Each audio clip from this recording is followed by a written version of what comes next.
Primera de Pedro, capítulo 3, en el verso 18. Vamos a leer así, en el nombre del Padre, del Hijo y del Espíritu Santo. Amén. Porque también Cristo padeció una sola vez por los pecados, el justo por los injustos, para llevarnos a Dios, siendo la verdad muerto en la carne, pero vivificado en el Espíritu. Ahí vamos a leer, oramos. Señor amado, tu palabra delante de ti en esta hora, tu palabra está delante de nosotros, y pedimos de tu gracia, pedimos de tu misericordia. Señor, que somos seres humanos con numerosas limitaciones. He aquí, Señor, aunque es el primer día de la semana, para nosotros muchas veces se siente como el último día de la semana, Señor. Después de una semana laboral llena de compromisos, Señor, aleluya, llena de necesidades, Padre Santo, necesitamos que tú nos dé la fuerza para poder recibir, para poder retener, Señor, que podamos experimentar ese reposo espiritual que tú nos brindas por medio, aleluya, de este alimento espiritual, Señor, esta mesa que ha sido preparada con un exquisito banquete, Señor, y aquí tú eres el que le da la sazón a la palabra, Señor. Aquí yo simplemente soy el mensajero. Quiero, Señor, que tú seas exaltado por medio de cada palabra dicha, que tú seas, Señor, elevado en nuestras mentes y corazones, que cada uno de nosotros, Señor, siendo impactados por la verdad de tu palabra, podamos salir más y más apasionados por ti, que sepamos, Señor, que estemos conscientes de nuestro amor, de nuestro afecto por ti, amor, Señor, que se hace evidente en nuestro amor de tu palabra. Gracias, Señor, te doy en el nombre de Cristo Jesús. Amén y amén. Está titulado esta predicación, Triunfo por medio del sufrimiento de Cristo, ¿verdad? Vamos mirando, hermano, de la semana pasada, se ha estado, el apóstol Pedro lo ha salpicado a lo largo del comienzo de la epístola, pero ahora vemos que retorna al tópico y desarrolla y trata de elevar nuestra comprensión acerca del propósito del tema del sufrimiento. Hermanos, recordemos el propósito general de la epístola. El apóstol Pedro, como una figura pastoral, estaba brindando, ¿verdad?, inspiradas instrucciones a un grupo de hermanos que ya nosotros sabemos que habían perdido y sufrido por causa del evangelio, ¿verdad? Eran expatriados. Y en el desarrollo de su epístola les aclara y les exhorta a no olvidar su identidad, gloria a Jesús, e ignorar su propósito y también su destinación, enseñándoles que cómo deben mirarse a sí mismos, que también exhortándole de cuál debe ser su conducta entre los impíos y cuál debe ser su actitud en medio de la posible hostilidad, ¿verdad? El odio que nos tiene el mundo, y la hostilidad que va a resultar cuando un hijo de Dios vive en un mundo bajo tinieblas. Bendito Jesús. El contexto amplio de esta, gloria a Dios, en el contexto vemos amplio una teología acerca del sufrimiento. Es lo que vamos mirando, lo que la Biblia dice acerca del sufrimiento. Y ahora el apóstol Pedro procede a una vez más completar el círculo, ¿verdad? Ya ha hablado, ¿verdad?, que cuando nos encontremos en diversas pruebas, ¿verdad?, que sí es necesario que padezcamos por diversas pruebas, que Cristo nos dejó ejemplo, ¿verdad? Ya se han tocado ciertas pautas, gloria a Jesús, pero ahora el apóstol Pedro pues procede a traer este círculo, y nosotros ahora tenemos que entender que no podemos hablar acerca de lo que la Biblia dice acerca del sufrimiento sin hablar acerca del ejemplo que Jesucristo mismo nos dejó. En Isaías 53:3, Jesucristo es el llamado el varón de dolores, experimentado en quebranto, ¿verdad? Es posible nosotros estudiar la teología y lo que la Biblia dice acerca del sufrimiento sin nosotros considerar a Jesucristo. En el día de hoy, hermano, vamos a tener la oportunidad de explorar cuáles fueron los efectos de la obra redentora Cristo en la cruz. Varias cosas estaban llevándose a cabo. Vamos a ver por qué su sacrificio es único en calidad y suficiente por la eternidad. Bendito Jesús. Cómo su sacrificio fue para llevarnos a Dios. Cómo su sacrificio fue para proclamarse victorioso ante espíritus demoníacos. también afirmó este sacrificio, su divinidad al resucitar de entre los muertos. Y ahora completada su obra, vemos que Jesús sube al cielo, gloria a Dios. Y eso es lo que vamos a estar mirando en esta noche, si Dios nos permita. El verso 17, vamos a retroceder un verso para que podamos tener un poquito más de trasfondo. Dice, porque mejor es que padezcáis haciendo el bien, si la voluntad de Dios así lo quiere, que haciendo el mal, ¿verdad? Mejor es padecer. Pedro no está negando que vamos a padecer. Pedro está diciendo que el ideal de Dios, lo que Dios prefiere es que nosotros padezcamos el bien, por hacer el bien, padezcamos de parte de los hombres. Bendito Jesús, que mejor que padecer por hacer el mal, padeciendo de parte de Dios. Eso no es lo que nosotros queremos. Mejor es padecer de parte de los hombres, que ellos nos hagan daño, que padecer de parte de la mano de Dios. Y ahora el verso 18, porque también Cristo padeció una sola vez por los pecados. Es por eso que es mejor padecer por hacer el bien, porque Cristo también padeció una vez por los pecados. Hermano, por varios versos se nos ha estado hablando acerca del sufrimiento que forma parte de la vida en la tierra. Viene a mente que Jesús claramente instruyó a sus discípulos en Juan 16:33 acerca de la realidad de la aflicción de este mundo, ¿verdad? Dijo, en el mundo tendréis aflicción. Y vemos, hermano, que a lo largo de la historia han habido muchas personas, y estamos hablando de individuos que no tendrán ninguna relación al cristianismo, pero muchos, hermanos, han muerto por algo que ellos creían, murieron por su causa. Pero los padecimientos de ellos no se comparan a los padecimientos de Jesucristo. Los padecimientos de Cristo, lo que Cristo sufrió en esta tierra, son únicos en la historia de la humanidad. Cristo pertenece en su propia categoría, de la cual Él es el único miembro. Bendito Jesús. Cristo, cuyo nacimiento y eventual ministerio lo colocó en aquel Israel, hermano, durante el Imperio Romano, que ya por más de 1400 años había vivido bajo el sistema de la ley. El sistema de la ley que fue otorgado en el monte Sinaí al grande profeta Moisés, ¿verdad que sí? Ese sistema de la ley, sistema sacerdotal, donde era necesario ofrecer sacrificios por los pecados. Año tras año, el sacerdote entraba en el lugar santísimo ofreciendo un sacrificio, ofreciendo un cordero como sacrificio por los pecados del pueblo. Y esto era por diseño, hermano. Año tras año, era la costumbre, era la práctica que el pueblo de Israel, obedeciendo a lo que había prescrito por la ley, gloria a Dios, lo que Dios había prescrito por medio de sus mandamientos a Moisés, tenía que venir año tras año. En muchas maneras, hermano, cultivando en las mentes de los individuos que todo lo que ellos hacían, y al final, en un año, al final de ese año se entregaba el sacrificio, sabían que el año que venía iban a tener que volver. Era algo, en la palabra de Pablo nos dice que la ley tenía propósito, la ley no fue mala.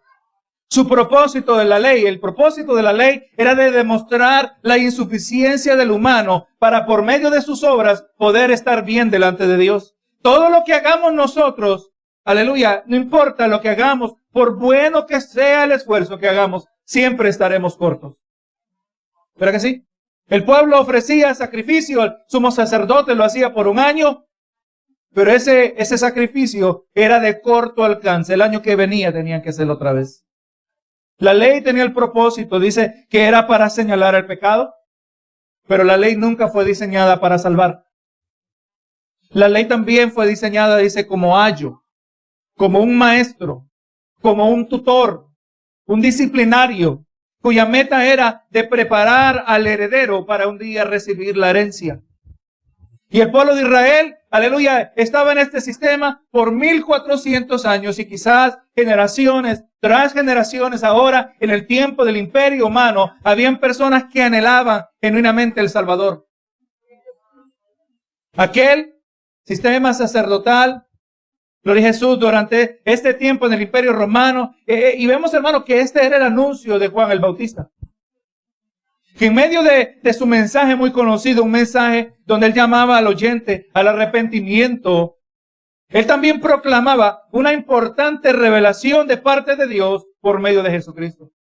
El hecho que Cristo vino en persona, esa era una poderosa revelación. Y aquí lo leemos, que muchas veces no nos ponemos a pensar, quizás lo leemos rápidamente, pero tiene un profundo significado. En el Evangelio de Juan, capítulo 1, verso 29, dice, el siguiente día vio Juan a Jesús que venía a él y le dijo, he aquí el Cordero de Dios que quita el pecado del mundo. El Cordero de Dios que quita el pecado del mundo. Ya esto tenía que resonar en la mente judía. Mente que ofrecían sacrificios. Cada año era el Cordero. Se lo celebraban en la Pascua. Gloria a Jesús. Pero este sacrificio que ellos ofrecían todos los años no quitaba el pecado, simplemente lo cubría. Gloria a Jesús. Eso es lo tremendo del Evangelio, hermano. Que cuando venimos a Cristo, nos dice la palabra, he aquí, todas las cosas viejas pasaron. He aquí, todas son hechas nuevas. Eso es algo que no estaba presente en la ley. Juan el Bautista entendía, hermano, lo que Pedro nos dice aquí, que Cristo padeció, pero no como un Cordero de Dios, sino como el Cordero de Dios. Una grande diferencia. Cristo no vino como un Cordero, sino, aleluya, como el Cordero que pertenece a una categoría de solo uno, un Cordero único en calidad y suficiente para, como dijo Pedro, padecer una sola vez por los pecados. Y por eso necesitamos, hermano, el Antiguo Testamento, porque el Antiguo Testamento nos ayuda a entender el Nuevo Testamento. Entendemos por qué se le llama el Cordero. Entendemos por qué se nos dice que padeció una sola vez por los pecados, porque los corderos a lo largo de la historia en Israel tenían que morir año tras año, año tras año. Este tema de Cristo padecer una sola vez por los pecados se expande en grande manera en la carta a los Hebreos, muy importante. Que por causa del tiempo pues no vamos a poder entrar hoy.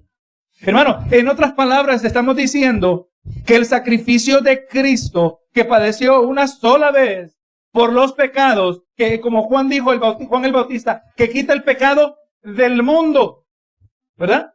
El sacrificio de Cristo es suficiente para todos, pero lamentablemente descubrimos que solo es eficiente para algunos. El sacrificio de Cristo es suficiente para todos, pero eficiente para algunos. En otras palabras, el poderoso sacrificio de Cristo es tan potente que Él puede redimir a toda una humanidad de sus pecados, pero lamentablemente los efectos de su poder redentor solo son experimentados por algunos. En la realidad, Cristo es un poderoso Salvador. No hay pecador que Él no pueda salvar si ese pecador se arrepiente. El asunto es que el pecador no se quiere arrepentir. Pero Cristo es un gran Salvador. Gloria a Jesús. Hermano, dice que murió una sola vez por los pecados, el justo por los injustos. Veamos mirando otro detalle acerca de la categoría a la cual este Cordero pertenece. El sacrificio de Cristo fue único porque por primera vez en la historia de la humanidad un ser humano hubo y anduvo sobre la tierra que no poseía la mancha del pecado. Cristo fue perfectamente inocente de todo pecado. Jesús jamás pecó en hecho, en palabra o en pensamiento. Quizás usted y yo podemos, hermano, quizás si nos disciplinamos, quizás podríamos abandonar muchas conductas pecaminosas. Pero el área donde siempre vamos a fracasar es el área de los pensamientos. Usted ve, hermanos, que personas allí en el mundo, que quizás sus vidas parecieran ser impecables, sin manchas, sin arrugas, gente moral, gente caritativa, gente generosa, gente servicial. Los hay, hermano, incrédulos, serviciales. Gloria a Jesús, aún a veces, muchas veces más que muchos cristianos. Pero cuando se examinara su vida de pensamientos, vemos, aleluya, recuerde, cuando se examina su vida de palabras, aleluya, ahí ya vemos que ahí está el pecado. Recuerda lo que nos dijo Santiago. Santiago dice que si alguno no peca con su lengua, ese varón es perfecto. Perfecto ninguno, por lo tanto, todos pecamos con la lengua. Todos nos metemos la pata cuando deberíamos morder la lengua. Bendito Jesús. Así que, hermano, pero no, Cristo no. Cristo no pecó en sus hechos. Nunca hizo nada indebido. Cristo nunca pecó en palabra. Jesús nunca dijo ni una sola mentira. Desde niño ni siquiera dijo una mentira. Cristo tampoco pecó en pensamiento. Porque recuerde, que la abundancia del corazón es lo que habla la boca. Gloria a Jesús. Pero hermano, el impecable testimonio de Jesús, el perfecto testimonio de Jesús, era a tal grado, Jesús era único, que cuando lo acusaban para lograr crucificarlo, para lograr matarlo, sus acusadores tuvieron que mentir contra él. Lo que nos dice en Mateo 26, 59 y 60. Mateo 26, versos 59 y 60 dice: y los principales sacerdotes y los ancianos y todo el concilio buscaban falso testimonio contra Jesús para entregarle a la muerte. Y no lo hallaron, aunque muchos testigos falsos se presentaban, pero al fin vinieron 2 testigos falsos. Esa es la única manera que lo lograron acusar, con un falso testimonio, hermano. De muchas maneras, eso es lo que la palabra ahora exige de nosotros. No que seamos perfectos, porque perfectos no somos y nunca lo seremos en esta vida terrenal. Pero sí, nuestro testimonio debe ser intachable. Nuestro testimonio debe ser irreprensible. Que no le debamos a nadie nada, ¿verdad que sí? Y eso no solo se refiere a un asunto monetario, que obviamente lo incluye. Si yo le he fallado a alguien, ¿no dice la palabra que si tú has pecado contra tu hermano y te acuerdas y cuando traes tu ofrenda, deja tu ofrenda allí en el altar? Y ve y arréglate. ¿No dice la palabra, estad en paz con todos los hombres? En cuanto dependa de vosotros, estad en paz con todos los hombres. Está hablando del elemento relacional, ¿verdad que sí? Que si a alguien yo le debo pedir perdón. Y rectificar. Eso es lo que a nosotros nos hace intachables. Ese es el ejemplo que nos dejó Jesucristo. Y ahora, hermano, en la muerte de Jesús encontramos que ocurrió la más grande injusticia contra alguien en toda la historia de la raza humana. La más grande injusticia imaginable. Cristo, Dios hecho hombre, Dios Hijo, ¿verdad? Como hombre perfecto, sin ningún pecado, siendo justo, sufrió por mano de los injustos a causa de los injustos. Fue tratado como un malhechor, como el más vil malhechor, dada la más severa penalidad.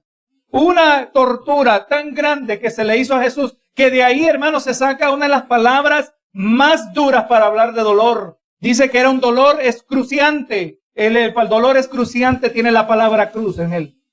Es dolor como de la cruz. Es el dolor que experimentó nuestro amado Salvador. La más grande injusticia se realizó en la cruz del Calvario. Aquel que era sin pecado sufrió por los pecados de otros. Gloria a Dios. Y todo esto, hermano, vamos mirando cómo lo va desarrollando esta idea. Cristo padeció una sola vez por los pecados para llevarnos a Dios. Póngase a pensar el peso que esto lleva. Este pequeño conjunto de palabras. Todo esto se llevó a cabo, le está diciendo Pedro a su audiencia original, los hermanos expatriados, que habían sufrido, que siguen sufriendo por causa del evangelio. Recuerden, ustedes están sufriendo, pero Cristo padeció una sola vez por los pecados para llevarlos a Dios a ustedes. Para que ustedes puedan ser llevados a Dios. El concepto, hermano, de ser llevado a Dios es ilustrado visiblemente en Mateo 27, 50.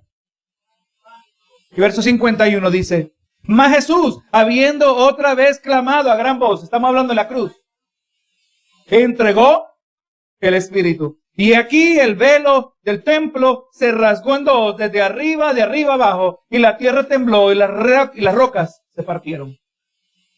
Cristo murió y cuando consumó la obra, visiblemente se llevó a cabo, o visiblemente se trajo a luz lo que Cristo había logrado en la cruz del Calvario. No solo murió como el perfecto sustituto, como el suficiente sustituto por nuestros pecados, pero también nos llevó a Dios. para llevarnos a Dios, para darnos acceso a Dios. Jesús que abrió el camino a Dios. ¿No dijo Jesús: yo soy el camino y la verdad y la vida, y nadie viene al Padre si no es por mí? Jesús, en su obra, hermano, en sus padecimientos, por fuertes que fueron, por excruciante que fue el dolor, el abandono que experimentó. Usted se imagina la traición que recibió de Judas. Traicionado. Judas traicionó a Jesús y traicionó a los discípulos. Y no solo eso, pero los que no lo traicionaron lo abandonaron. Estaba solo, con excepción de unas mujeres valientes, incluyendo a su mamá. Aquellos que horas atrás habían dicho: yo voy a morir por ti. Todos nos unieron a Pedro. Vamos a morir por ti. Fue profetizado, hermano, que el pastor iba a ser herido y las ovejas iban a ser dispersadas. Había sido profetizado cientos de años atrás. Pero Cristo padeció en la cruz para darnos acceso a Dios, para llevarnos a Dios. Mire lo que dice Hebreos 4:16. Acerquémonos, pues, confiadamente al trono de la gracia. Mire qué bonito este conjunto de palabras. Acerquémonos, pues, ¿cómo? Confiadamente. Con un sentir de seguridad.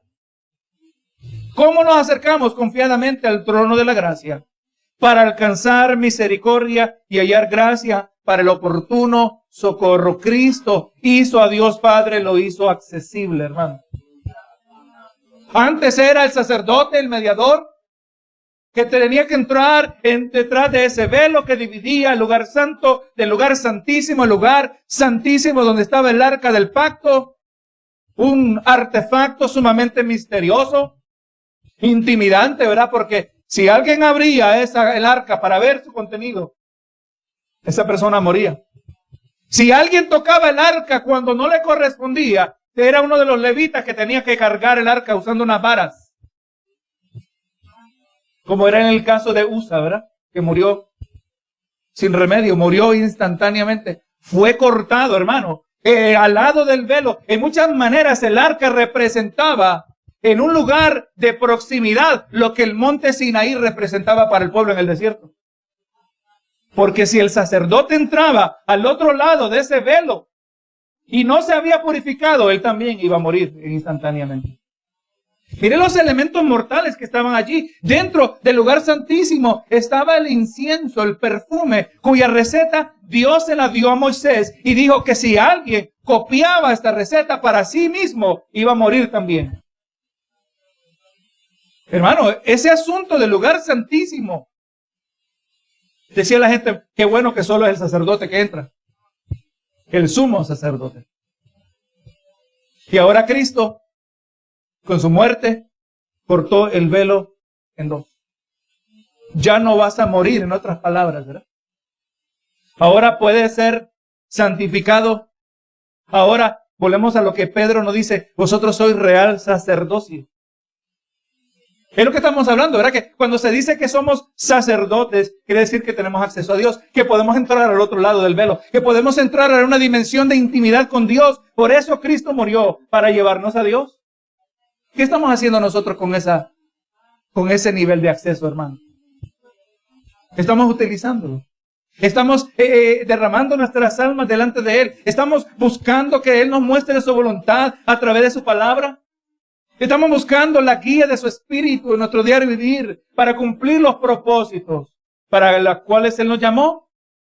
Hermano, ¿qué estamos haciendo con esto que ahora Cristo nos llevó a Dios? ¿Estamos utilizando ese acceso? Estamos viviendo vidas victoriosas. Las vidas que van a resultar de creyentes que tienen acceso al Creador del universo. Estas verdades son poderosas, hermano. Deben ser impactantes cuando doblamos rodillas, porque entendemos, como dijo Hebreo, ¿verdad? Acerquémonos confiadamente al trono de Dios, al trono de la gracia. Dios quiere que nos acerquemos a Él. Nos dice la palabra: acercaos a Dios y Él se acercará a vosotros. Dios es un Dios de intimidad, Dios no es un Dios de distancia. Él quiere que gocemos nuestra recompensa, hermano. No se le olvide. Nuestra recompensa no es el cielo. Nuestra recompensa es Dios mismo.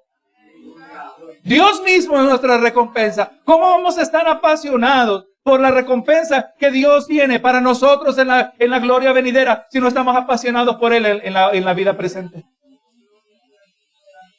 No es para darnos acceso, para llevarnos a Dios en la gloria venidera, para llevarnos a Dios en la vida actual. Dios está aquí en medio nuestro, hermano. Y Dios no solo está en medio nuestro, pero también Dios mora dentro de nosotros, su Espíritu Santo. Jesús, hermano, nos introdujo a Dios pagando el precio por nuestros pecados. Eliminó el obstáculo del pecado para todo aquel que se arrepienta. Al eliminar este pecado, Cristo brindó acceso a Dios. Y mire lo que dice lo que sigue siendo el verso. Siendo la verdad, muerto en la carne, pero vivificado en espíritu. Vemos aquí dos duales realidades expresadas en Cristo. Dos aspectos de su naturaleza. Un asunto teológico muy importante que fue debatido a lo largo de la historia de la iglesia, hermano. ¿Cómo definir la persona de Jesucristo? Y la mejor manera que se puede decir hoy es que Jesús, Dios Hijo hecho hombre, no es 50% hombre y 50% Dios. Jesús es 100% hombre y 100% Dios. Vemos dos naturalezas misteriosamente unificadas en el Cristo encarnado. Gloria a Jesús. Y cuando se habla de su naturaleza física, su reciente adquirida, ¿verdad? Porque Él adquirió esa naturaleza física, nos dice que Cristo murió en la cruz, siendo la verdad, muerto en la carne.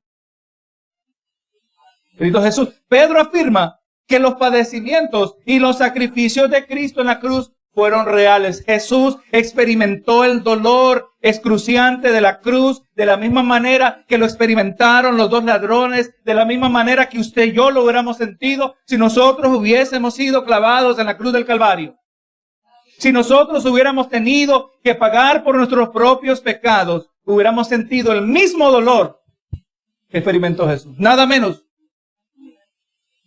Hay unos que niegan esta realidad acerca de Jesús. Los musulmanes, usted sabe, hermano, que para ser un buen musulmán tienen que creer en Jesús.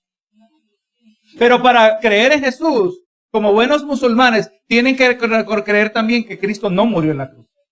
Eso no es lo que nos dice Pedro aquí. Él, siendo la verdad, muerto en la carne. Y ahora dice, pero vivificado en el Espíritu. Ya se habló de lo que fue real acerca de Él en su naturaleza humana, pero ahora hablando de su naturaleza espiritual, vemos que en ella hay continuidad. Cristo no dejó de existir. Cristo nunca ha dejado de ser. Cristo siempre ha sido. Por eso los fariseos lo consideraban blasfemo cuando Jesús decía, antes que Abraham fuese, yo soy. Él no dijo yo era.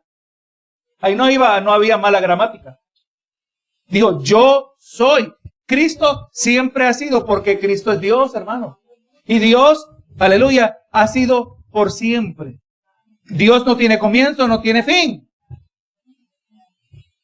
Aleluya, y Cristo no dejó de existir, aún con la muerte de su cuerpo. Y esto lo vamos a confirmar en el siguiente verso.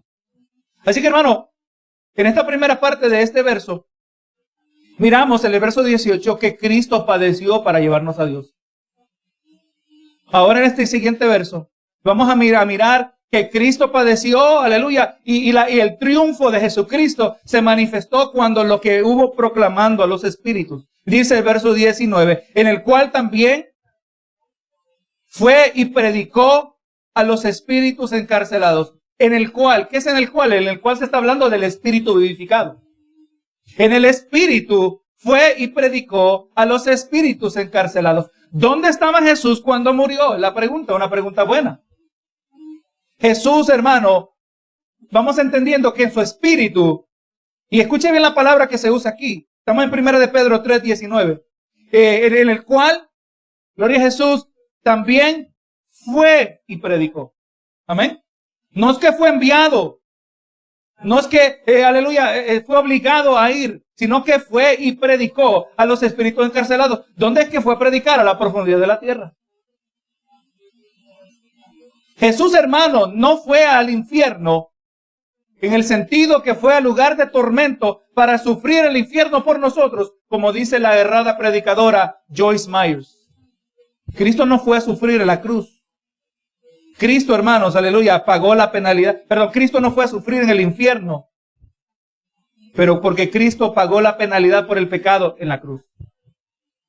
Cristo fue y predicó. La palabra predicar se refiere, hermano, a lo que hace un heraldo. Un heraldo, aleluya, proclama. Cristo fue a proclamar. Él fue a proclamar victoria. Cristo no fue a predicar un evangelio de arrepentimiento. ¿Cómo sabemos esto? Solo considere a la audiencia a la que él predicó. Cristo fue a los espíritus encarcelados. Estamos hablando de demonios que eran tan malos, que han estado en prisiones de tormento por miles de años, hermanos. Demonios que se distinguen a los demonios que operan en nuestro mundo actual. Vamos a mirar más de esto en el siguiente verso. Hermanos, entendemos que cuando hablamos de los demonios, todo demonio es incapaz de arrepentirse. Hermano, ellos conocen, hermano, le voy a decir que el diablo, sus demonios, conocen el evangelio suficiente, lo conocen tan bien para distorsionarlo, hermano. Conocen la esencia del evangelio de tal manera que lo pueden trastornar para que no tenga poder en nuestras vidas. Lo conocen suficiente para distorsión, pero no para salvación. Santiago 2:19 nos dice, ¿verdad? Que los demonios creen y tiemblan, pero la palabra no registra que ellos son salvos. ¿Por qué? Porque ellos no pueden, porque hermano, ellos tuvieron la plena revelación del Dios perfecto en el cielo. Por eso yo le digo, hermano, que la gente dice, si yo pudiera ver a Dios, yo me arrepintiera. No. Si el diablo estuvo al lado de Dios, conoció a Dios en su gloria y aún así se rebeló. Estos demonios son incapaces de arrepentirse. Y estamos hablando ahora, estos demonios en particular, que nos registra Pedro, son demonios tan malos que nos dice que son espíritus encarcelados. ¿Y cuáles son estos espíritus encarcelados? Verso 20. Los que en otro tiempo desobedecieron. Estos espíritus encarcelados fueron unos que se desobedecieron, pero obviamente todos los demonios han desobedecido. ¿Pero qué dice desobedecido? Cuando una vez esperada la paciencia de Dios en los días de Noé, mientras se preparaba el arca. Aquí nos coloca estos espíritus encarcelados, estos espíritus malos, estos espíritus que pertenecen a su propia categoría, estos demonios. Estos vienen del tiempo de Noé. En los tiempos de Noé nosotros sabemos, hermano, que la maldad se multiplicó en grande manera. Nos vamos a Génesis 6. En el verso 5 nos dice, Génesis 6:5, y vio Jehová que la maldad de los hombres era mucha en la tierra, y todo designio de los pensamientos del corazón de ellos era de continuo solamente el mal. Se acostaban pensando en maldades, se levantaban pensando en las maldades que iban a hacer, a la hora del almuerzo pensando en qué maldad iban a hacer. Estamos hablando de una maldad desenfrenada a un nivel que quizás nosotros ni podemos comprender. Esta maldad, vamos mirando en el mismo capítulo, que está relacionada a la desobediencia de estos demonios que eventualmente fueron encarcelados. Nos vamos al verso 1 del Génesis 6. Aconteció que cuando comenzaron los hombres a multiplicarse sobre la faz de la tierra, les nacieron hijas. Y viendo los hijos de Dios, este detalle es importante, viendo los hijos de Dios, que las hijas de los hombres eran hermosas, tomaron para sí mujeres, escogiendo entre todas. Y ahora mira el 3, y dijo Jehová, no contenderá mi espíritu con el hombre para siempre, porque ciertamente él es carne, mas serán sus días 120 años. Hermano, lo que nos registra el verso 2 es algo de profundas repercusiones, es algo de una profunda violación contra el carácter de Dios. Los hijos de Dios, muchos intérpretes tratan de teorizar, diciendo, pero no, hermano, los hijos de Dios se está refiriendo a seres angelicales. Pero en este caso, ángeles caídos.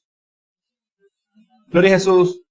No aquí, hermano, como algunos dicen. No, es que estaban contaminando la línea de los hijos de Set, los que iban eventualmente a ser la tribu de Hebrea. Gloria a Dios, los hijos de Dios. No, hermano, ahí ni siquiera se les había dado el mandamiento en contra del yugo desigual. En aquel entonces ni siquiera se les había dado ningún mandamiento que no se podían casar fuera de la tribu de Israel. Ni existía la tribu de Israel. Las tribus de Israel.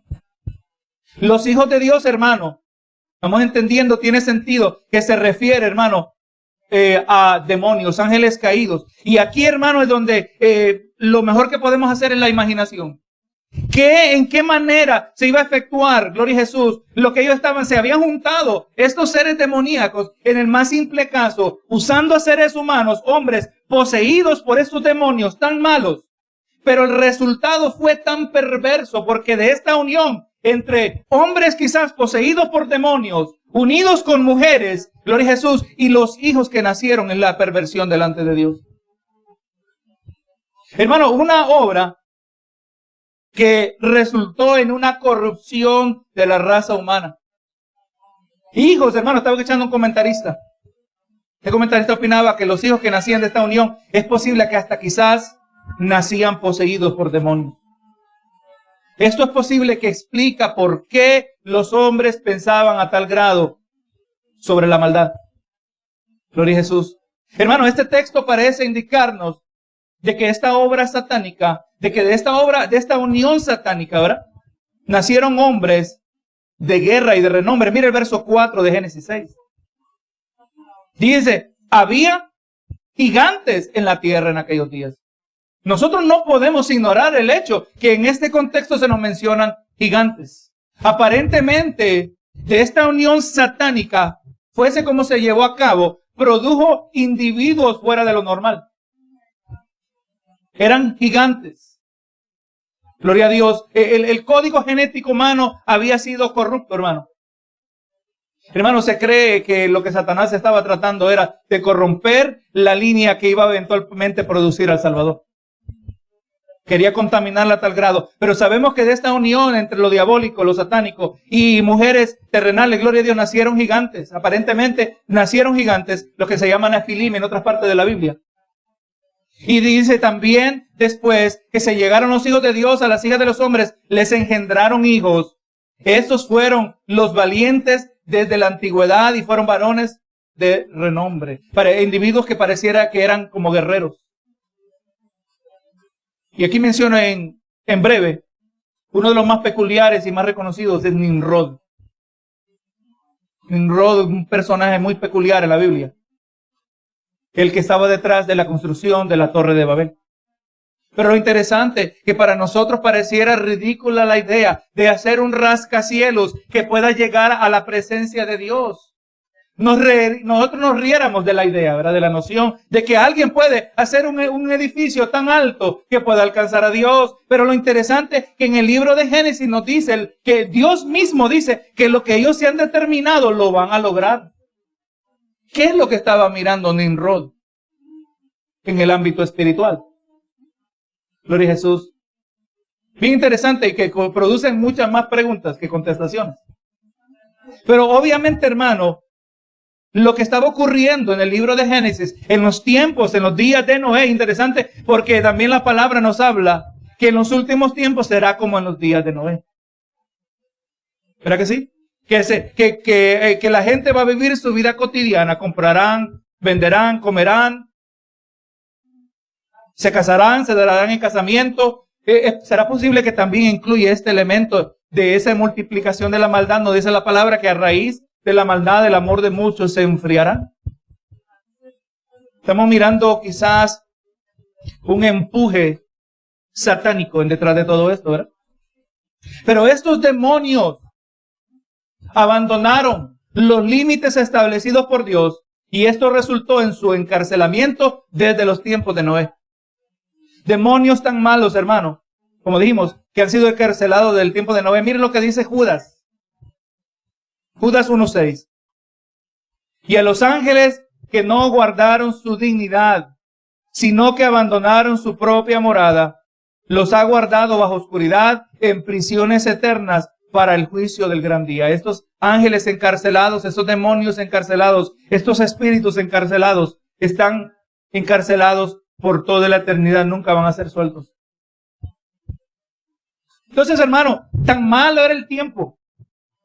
Tan malo era el tiempo en el tiempo de Noé, tan Tan malos eran estos demonios que ellos fueron atados. Y estos demonios que Cristo en el Espíritu descendió para proclamar. Gloria a Jesús. Que Cristo vino, aleluya, para proclamar, para traer un mensaje. Pero ¿qué clase de mensaje, hermano? Gloria a Jesús. Cristo trajo un mensaje de victoria. No era un mensaje de salvación. No era un mensaje para arrepentimiento. Era un mensaje proclamando que Él tenía victoria sobre toda la creación. Sobre toda obra de Satanás. Hermano, eso es importante para nosotros. Tan importante este triunfo que Cristo fue a proclamarlo a los espíritus encarcelados. Hermano, ¿cuánto debe ser de importante eso para nosotros? Hermano, a mí me viene a mente algo que a mí me ha ayudado tanto, que haga lo que haga el diablo. He llegado a esa conclusión, que haga lo que haga el diablo, él no puede reversar lo que Cristo hizo en la cruz del Calvario. Él no puede reversar lo que ocurrió 3 días después, que Cristo se levantó de entre los muertos. Así que, hermano, no hay conflicto que con Dios yo no pueda sobrellevar. No hay lucha que con Dios yo no pueda enfrentar. La victoria no siempre va a venir como yo piensa, pero la victoria siempre va a venir porque en Cristo somos más que vencedores. Eso es lo tremendo del cristiano, hermano, que al cristiano le hagan lo que lo hagan y le pueden hacer lo peor. Cuando lo matan, el cristiano sale ganancia, porque para el cristiano el vivir es Cristo y el morir es ganancia. Desde la perspectiva del mundo, lo mataron, perdió, no. Ahora es recompensado. Porque cuando muere el creyente, viene la recompensa. ¿Qué nos pueden hacer a nosotros? ¿De qué manera nos pueden intimidar cuando nosotros entendemos el triunfo en la cruz de parte de Cristo Jesús? Este no es un mensaje, hermano. Esto no es apelar a las emociones, que obviamente envuelve las emociones. Estamos hablando de verdades fijas e inconmovibles.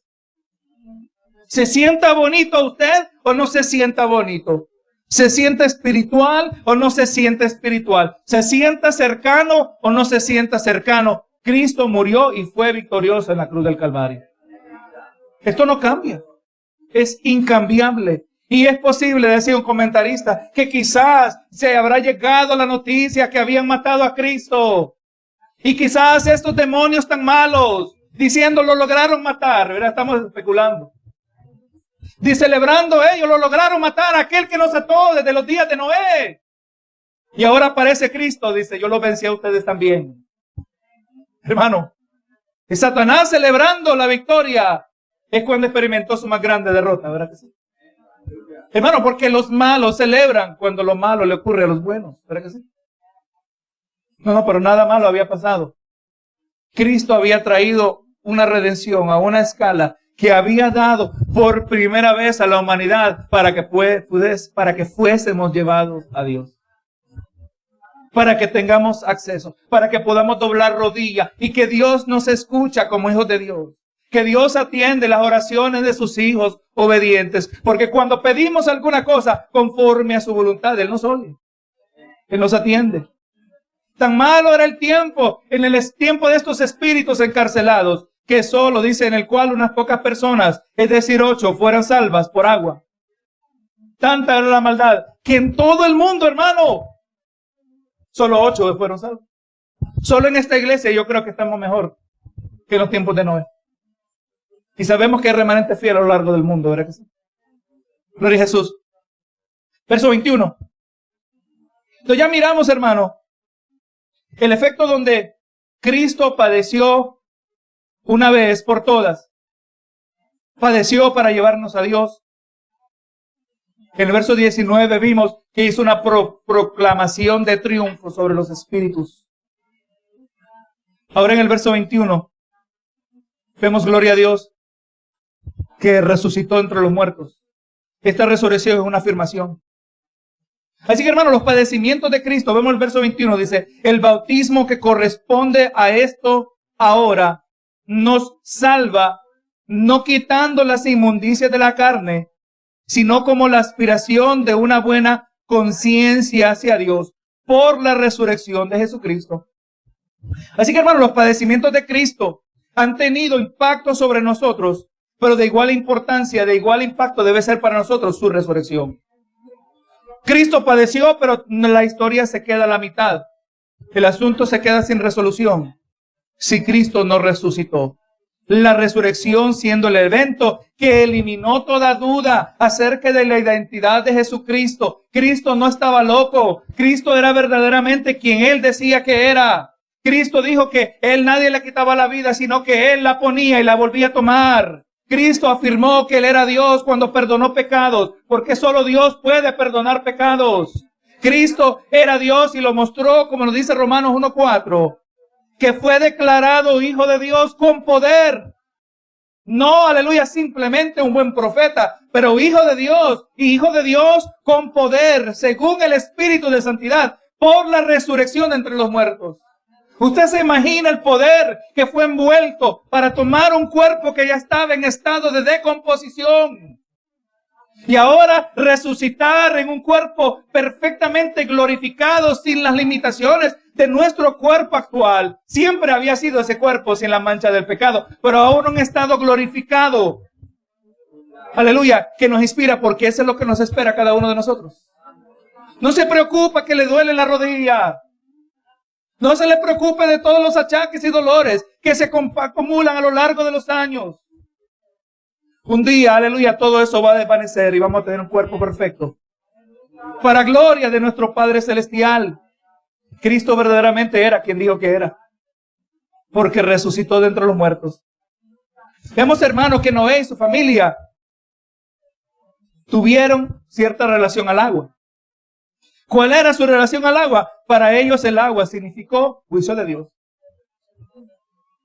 Pero para nosotros también, nosotros también tenemos una correspondiente relación al agua. Pero para nosotros el agua aparece en forma del bautismo.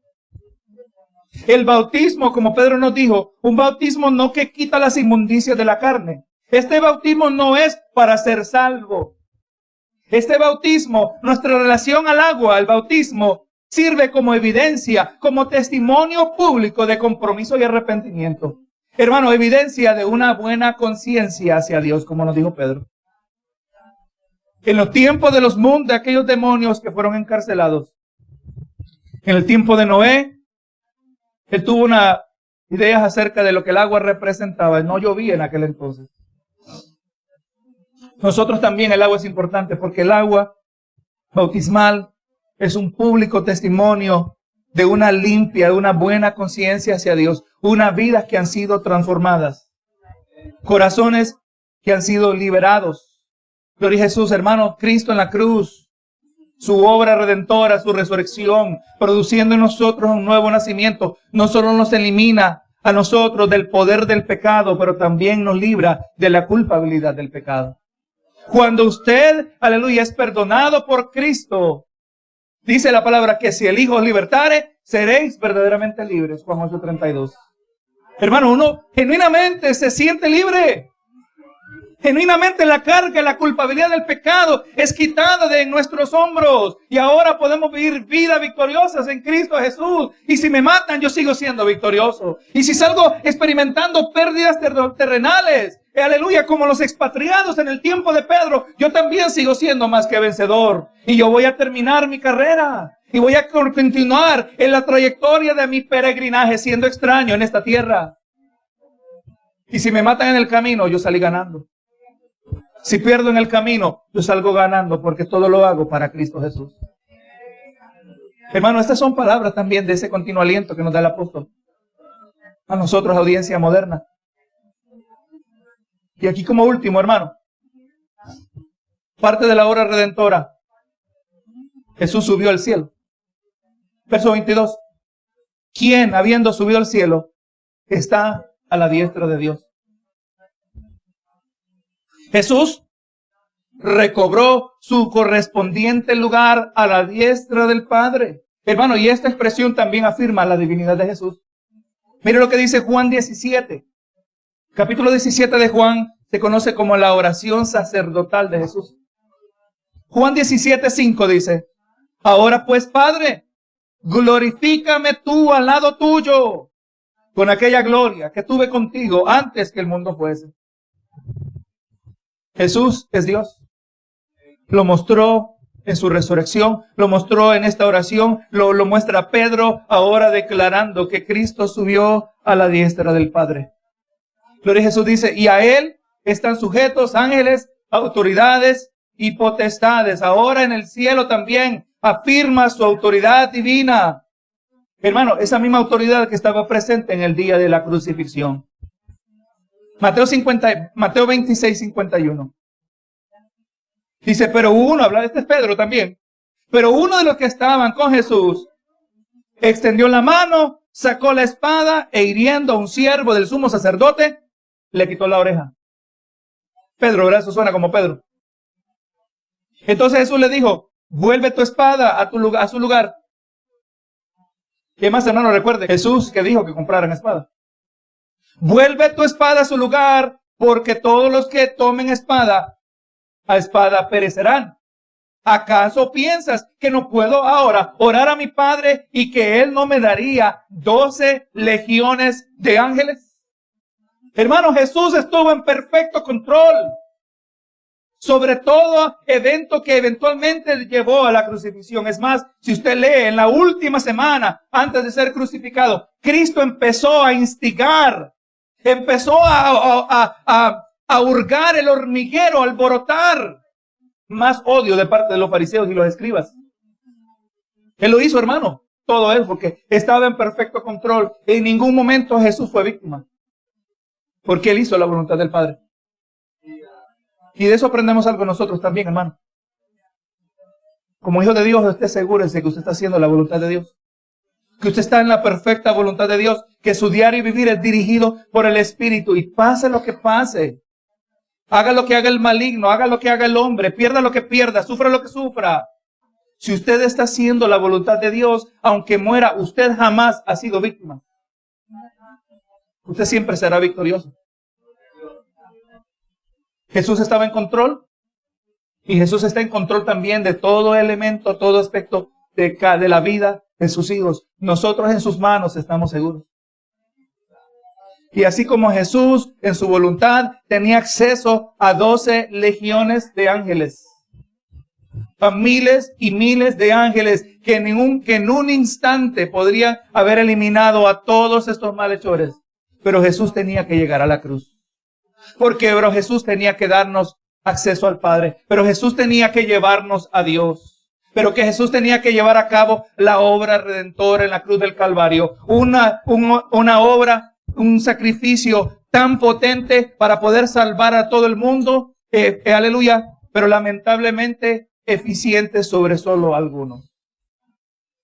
El pequeño remanente fiel, del cual yo me alegro de decir que somos cada uno de nosotros. Le decía a Pedro, ¿tú piensas que estás haciendo con una pequeña espada? ¿Tú crees que me estás ayudando? Cuando yo tengo poder sobre legiones de ángeles, Jesús subió a la diestra del Padre y a Él sujetos los ángeles, autoridades y potestades. ¿Sabe quién está sujeto también? El diablo y sus demonios.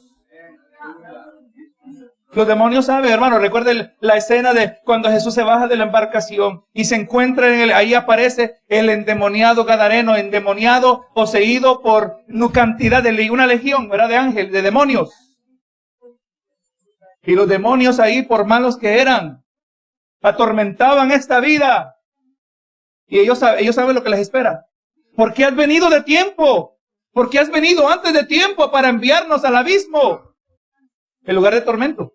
El lugar donde podemos decir que ya los otros espíritus encarcelados se encuentran. ¿Por qué has venido antes de tiempo? Ellos saben que tienen un tiempo. Y vemos aquí a los demonios, los operativos del diablo, pidiéndole permiso a Jesús. ¿Nos permites entrar a aquellos cerdos?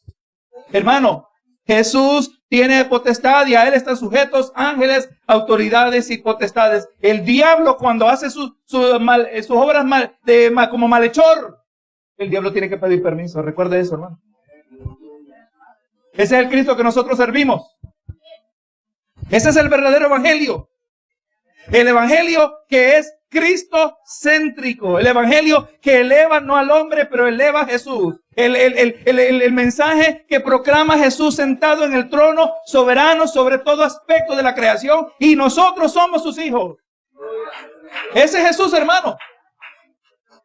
Aleluya. Él tiene en su cuidado legiones de ángeles a su autoridad. Y nos tiene a nosotros bajo su cuidado. Así que, hermano, en el día de hoy hemos podido explorar el impacto poderoso de la obra de redentora de Cristo. Un sacrificio único en la historia de la humanidad. Cristo sufrió una vez por todas, como el cordero que pudo verdaderamente quitar el pecado, aleluya, aleluya, el pecado del arrepentido. Y no solo quitó el pecado, pero eliminó su culpabilidad de nuestras conciencias, brindándonos una buena conciencia delante de Dios. Por eso podemos decir, hermano, como el salmista, en paz me acostaré y asimismo dormiré, porque solo tú, Jehová, me haces vivir confiado. Nos da una buena conciencia. Pedro nos dijo que durante el tiempo de su sepultura, Jesús fue a proclamar su mensaje de victoria a los demonios más malos que desde el tiempo de Noé fueron encarcelados. Cristo afirmó su divinidad y poder al resucitar de entre los muertos y subir al cielo a la diestra del Padre. Y ahora nosotros, al comprender todo esto, todo lo que estuvo en juego en relación a los padecimientos, la crucifixión y la resurrección de Jesucristo, al poder comprender su profundo impacto ahora, somos alentados. Gloria a Dios, cuando nosotros de la misma manera también tengamos que sufrir. Y esto va a ser evidenciado en el verso del capítulo 4, que vamos terminando la semana que viene. Se lo leo aquí brevemente. Puesto que Cristo ha padecido por nosotros en la carne, a vosotros también armaos del mismo pensamiento. Así que el verso 4, el verso 1 del capítulo 4, está directamente conectado a la predicación de hoy, ¿verdad que sí? De un Cristo victorioso que da la victoria también a sus hijos, aunque tengamos que padecer por obediencia a nuestro amado Salvador. En medio de eso, Señor amado, en el nombre de Jesús, qué bueno cuando tu Espíritu a nosotros produce un profundo anhelo que necesitamos estar cerca de ti. Qué tremendo las verdades que hemos podido ver en esta noche, Señor, que verdaderamente no es palabra positiva. Somos verdaderamente más que vencedores en Cristo Jesús. Y aunque sea de la perspectiva del mundo, que nosotros suframos pérdidas, experimentemos padecimientos, nosotros siempre seguimos siendo no solo vencedores, pero más que vencedores. Esta verdad es para todos nosotros. Esta verdad es poderosa y transformadora que debe, aleluya, en muchas maneras impactar nuestro diario vivir, cada palabra, cada pensamiento que forma parte de nuestra vida. Como cristianos, Señor, debe ser sazonada por esta verdad del Cristo triunfador en la cruz, el Cristo triunfador en la tumba, bendito Jesús. Señor, qué tremendo aliento recibieron estos hermanos, aleluya, en el tiempo de Pedro. Quizás Pedro no entendía el aliento que nos iba a brindar a nosotros también. Somos alentados, Señor, en medio de nuestras luchas, entendiendo, Señor, que si así tú lo quieres, aleluya, si así tú lo permites, vamos a pasar por situaciones, pero sabemos que no estamos solos. Pero sabemos que hay un poderoso testimonio en aquel Redentor que aún ni la muerte lo pudo detener, bendito Jesús. Y aquí, Señor, tenemos peticiones delante de ti. Y aquí, Señor, vienen a mente necesidades. Tenemos carga por seres queridos. Señor, no nos damos por vencidos, porque somos grandes pecadores, pero tú eres un más grande Salvador. Ten misericordia, Señor, de nosotros. Y haznos, Señor, fieles testigos. Testigos de esa luz que mora dentro de nosotros, Señor. Sobre cada uno de mis hermanos te pido. Sobre sus vidas, Señor, personales, su vida espiritual. Señor, te pido, aleluya, por su familia. A orar lo que anhelamos en nuestro corazón, pero pedimos, Señor, que se haga tu voluntad y no la mía. Que se haga tu voluntad y no la mía, Señor. Gracias, Señor, te damos por esta palabra que tú nos has dado a cada uno de nosotros. Que haya sido para la gloria de tu nombre. Todo lo pido en el nombre de Cristo Jesús. Amén y amén.